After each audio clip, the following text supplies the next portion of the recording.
guys, good morning. It's been a while na hindi po ako nagba-vlog.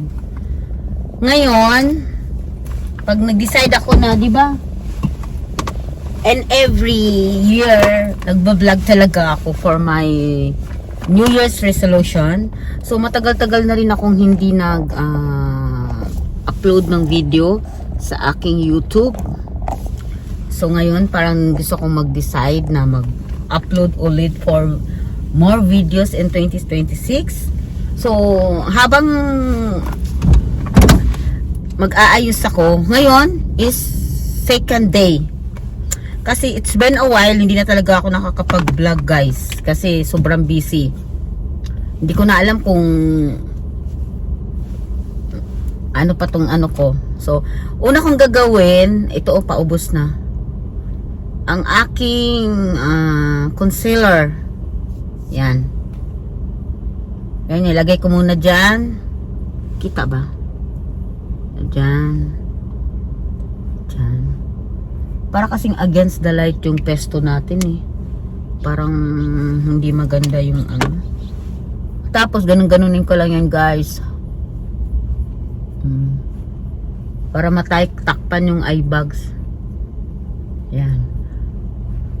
So ngayon, hindi na ako nagsusulat ng New Year's resolution ko. Sabihin ko na lang.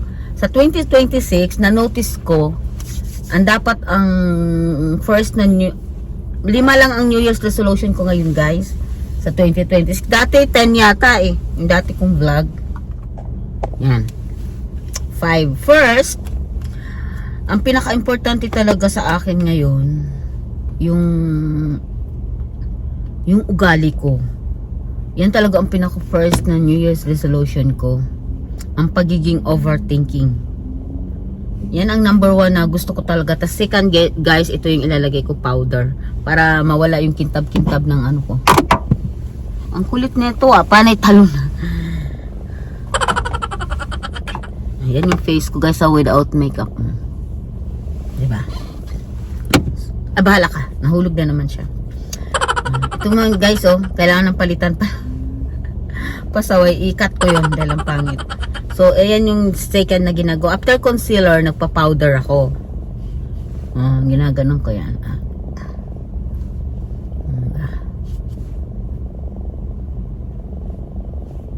Para pag naglalagay ako ng makeup, hindi siyang kintab-kintab. So, first na New Year's resolution ko guys is dapat alisin ko na sa sarili ko yung pagiging overthinking. First, overthinking. Ano ba yung mga ino-overthink ko in past few years or 2025? Ang ino-overthink ko talaga guys is especially sa work ko guys. Yan talaga number 1. Pinagsasabi ka, hindi ko na-record. Alam mo na, yamot ako. Hindi ko na-record yung mga pinagsasabi ko kanina. So, hindi ko na maulit. Hindi ko alam kung ano yung mga sinasabi ko. Daldal ako ng daldal, hindi pala siya naka-record. So, ngayon, balikan natin. Overthinking yata yung topic ko kanina. So, yun nga. Kaya ako naging overthink kasi marami na akong paghahandaan. Baka bigla na lang ako mawala ng trabaho. Yun yung overthink ko. Honestly guys, lagi talaga ang iniisip ko sa sarili ko. Gutay-gutay na yung ano ko. Kailangan ko na siyang itapon. So, kailangan kong gamitin brush na lang. Kasi wala, gutay-gutay na talaga siya. Hindi na siya pwedeng kailangan na rin niyang mag-let go sa 2026. So, kailangan ko yung brush. Anyway, may brush naman ako. Ayan yung makeup kit ko, guys. May brush naman ako dito. Ito ang gamitin ko, guys. Ang tagal-tagal na nitong brush ko, guys. O, ano na to? Siguro 8 years na. Pero honestly, talaga napakaganda niyang brush. Never pa rin siyang Sampure. Ayan o, Sampure. Wala na nga siya doon sa Carrefour, sa Carrefour para mas madali brush. Brush ng blush on, brush ng powder, sama-sama na sila. So, yun na yung skin ko guys. May nagbago kaya? May nagbago kaya sa kanina? So, yun na yun guys. Balikan natin. Ano ba yun? Saan napunta? Yung overthink. Yun ang tanggalin ko talaga guys. Yung pagiging overthinking. Kasi, hindi rin pala maganda. Parang nakakasira ng utak. Di ka makakatulog kasi isip ka ng isip. Basta para sa akin, ang ino-overthink ko lang talaga yung trabaho ko. Parang hindi ako satisfied sa ginagawa ko ba. Kaya nagiging overthinking ako. So ngayon, tapos na yung powder. Ayan, tinanggal ko na yung ano. Yung powder ko guys, matte mabilin. Yan, ang ganda niya. Ang tagal maano. So ngayon, magba-blush on na ako. Baka may nakatingin sa akin. Ay, blush on. Ano ba? Ano naman to, Vice Ganda. Yung ano ko. Binili ko to sa Mall of Asia. Nung umuwi ako ng Pinas. Ayan lang yung shade na gusto ko. So ngayon, blush on. Ayan. So ngayon, tapos na tayo sa overthink. Hindi ko na mabalikan yung kanina na sinasabi ko kasi hindi ko pala na-record. Basta yun lang, gusto ko na siyang baguhin. First, overthinking. Hindi na ako mag-overthink. Kung ano yung ngayon, yun lang isusolve ako at yun lang ang tatrabahuin ko. Kung ano lang yung ngayon. So bukas naman. Hindi ko naiisipin kung anong ano dahil nai-stress lang ako habang tumatanda tayo. Lalo tayong magkakaroon ng mahina ang immune system. So, bawas-bawasan na pagiging overthinking. Tapos na tayo sa overthink. Di ba 5 yung ano natin, New Year's resolution? Overthink. Pangalawa, ang kailangan talaga nating kailangan kong gawin o babaguhin ay ang pagiging madaldal. Lahat may comment. Dapat bawas-bawasan pala yung ganun guys. Yung bawat istorya dapat may comment ka. Hindi pala dapat ganun. Dapat pala medyo silent ka rin. Kasi ang pagiging tahimik guys, mysterious guys, is ano din yan sa mga taong against sa'yo. Dahil hindi naman lahat ng tao guys gusto ka eh. Aminin na natin. Hindi lahat ng tao. Yan na natin yung camera. Hindi lahat ng tao o kakilala mo o kaibigan mo o kausap mo ay gusto ka. So dapat bawas-bawasan mo yung pagiging commentator mo. Kunwari, di ba example, may sasabihin yung isa, may iaano ka rin. Dapat tahimik ka lang pala. Yun pala yun. Para in the end, in the future, wala siyang ano sa'yo na baka isipin din niya na siguro ganun din yung ganun bang mga typical na iniisip ng isang tao pag may nagdadaldal tas comment ka rin, parang dapat pala tahimik ka lang, hayaan mo lang yung tao na magko-comment about that person, kung sino man yung gusto niyang parang sandali lang guys ha. Ay naku guys, natagalan akong dahil tama ba, nadumilim yung camera ko, nabubisit ako. Ayan, ituloy ko na. Nasa pangalawang mata na ako, di ba? So ngayon, nandito na tayo sa pangalawang. So ang pangalawa ko ngayon nga, yung bawasan yung pagiging comment. Yung mahilig ba mag-comment, laging may opinion, yon. Iwasan yung pagiging opinionator. Opinionator ba tama doon? Yun, bawasan ko na yun. Maging good listener na lang. Yun ang gusto kong kumbaga silent na lang. Related pa rin sa work guys. Sa work or sa relationship. Kasi minsan kasi guys, ang na-notice ko pag nagiging opinion mahilig ka mag-opinion ba? Para tuloy nagiging ka. Para nagiging kontrabida ka. Pag nag-o-opinion ka tas hindi magustuhan yung opinion mo, parang feeling magmamagaling, parang ganun. So gusto ko maging silent na lang talaga guys. Sana maano ko yun. And then third, tapos na ako, yung aking kilay. So ganun ako eh. Kilay is life. Yun yung third na step ko pag nagme-makeup ako. Kilay is life. Hindi pwedeng hindi maayos yung ating kakilayan. Diba? Kilay. So, ang third na next na kailangan kong baguhin, guys, ay kailangan kong gawin. Hindi pala baguhin. Gawin. Ang pagiging, parang napaka-negative ko na 2025, no? Kasi laging yung, related ba yung pag-o-opinion o pagpapasensya? Yun. Kasi wala talaga akong pasensya, guys. Ang bilis kong bang, ewan ko ba, na ganun yata pala talaga pag nagkakaedad ka na. Aminin na.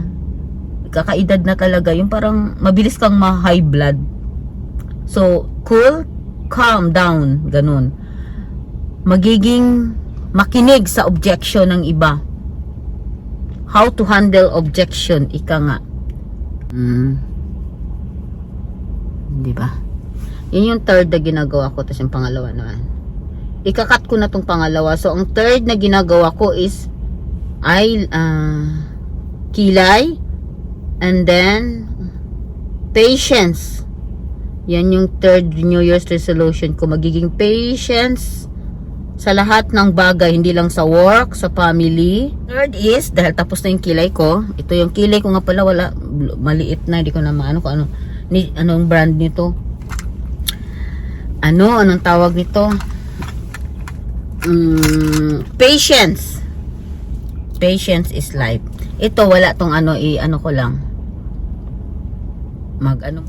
So, number 4 na New Year's resolution ko is wag isipin kung anong iniisip ng iba.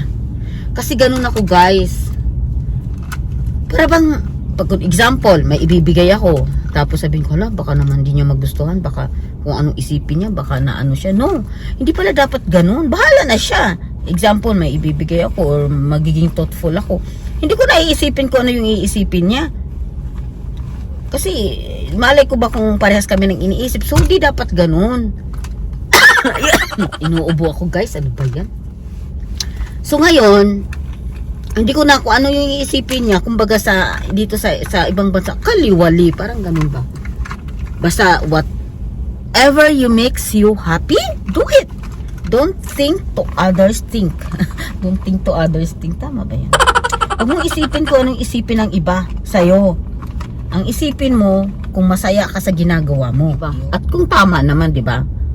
Ganun. Do it what makes you happy.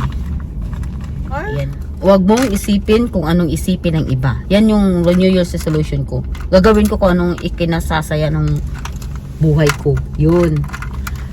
And the last one is my lipstick. It's yung lipstick ko, Maybelline. Ito lang talagang pinaka-favorite color ko, guys. Maybelline. I love this color. Tsaka talaga siya, long lasting. Kahit kumain ka pa ng lechon, nandoon pa rin siya. Hanggang kahit nag-toothbrush ka na, kahit natulog ka na, pagising mo, nandoon pa rin siya. Kaya wala ngayon, pagising ko, kasi hindi ako nag-lipstick nito kahapon. Kasi kahapon nga holiday, di ba? Hindi naman ako rumampa, hindi naman ako pumasok sa work. So ngayon, hindi ako nag-lipstick. So ngayon, ang ginagawa ko, guys, ganyan. So ngayon, ang pinaka last but not the least, ang aking New Year's resolution is love yourself. Ganon. Kasi kung mahal mo yung sarili mo, maganda ka. Ay, paano ba? Kung mahal mo yung sarili mo, at lagi, kung hindi mo mahal ang sarili mo, lagi ka nalang irritable, lalabas din sa itsura mo, tsaka ka. Tsaka, no? So, yun ang nakikita ko. I love myself. Ganon. Tsaka kailangan magpapa-beauty, wag papabayaan ng sarili. Ganon. Ano yung guhit dito? Nililipras ko para ma-form talaga yung labi. Yun nga, guys, yung love yourself. Yun the most important things that you should do to yourself. To your life. Buang. To your life. So, hindi ko talaga alam, guys, kasi yung ilaw kasi ng hindi ko intindihan. Ay, wala, madilim talaga. Wala na akong magagawa. I'm so tired to fix my camera. So, now, love yourself. Yan, yun, guys. So, natapos ko na yung 5 New Year's resolution ko. I will love myself first before anything else. So, yun lang, guys. That's all. Hindi ko alam yung... mamaya iano ko yung mukha ko. Ay, naku, naiinis ako. Ang dilim. Hahanap ako ng magandang angle. So, yun lang, guys. Love yourself. And the last one is always pray to God. And always be grateful. Ayan guys, hindi ko alam kung tama yung angle. Kasi wala na talaga. Hindi ko na maano. Yan na yung makeup ko guys. So, yun lang guys. Wala talaga akong makitang magandang angle. Maybe because of my camera. Mobile camera lang kasi ang gamit ko. So, need ko na magpa-alam. See you in my next vlog. Thank you. Sana nag-guide ko rin kayo sa aking New Year's resolution. Sana same tayo ng ano. For this 2026. Only we had ang ano lang naman talaga natin guys is to be to have a peace of mind. Yun. Na mag-peace. Lahat ng sinabi kong yun, kung magawa ko yun, magkakaroon ako ng peace of mind sa buhay ko. Kasi ang peace of mind, hindi mo mabibili yan. Talagang ikaw mismo ang gagawa dyan. So, yun ang first thing. Kailangan talaga may peace of mind ka. Lahat yun, kung gagawin ko yung lahat ng 5 na babaguhin ko sa buhay ko, magkakaroon siguro ako na maybe ng peace of mind. Saka lalabas yun sa aura ng ating muka. So anyway, Happy New Year's guys. Happy New Year. Sana ngayong 2026 magbago ang lahat, magiging successful tayo lahat, at magiging happy. The most important, magiging happy tayong lahat. Bye! See you on my next vlog. Thank you for watching.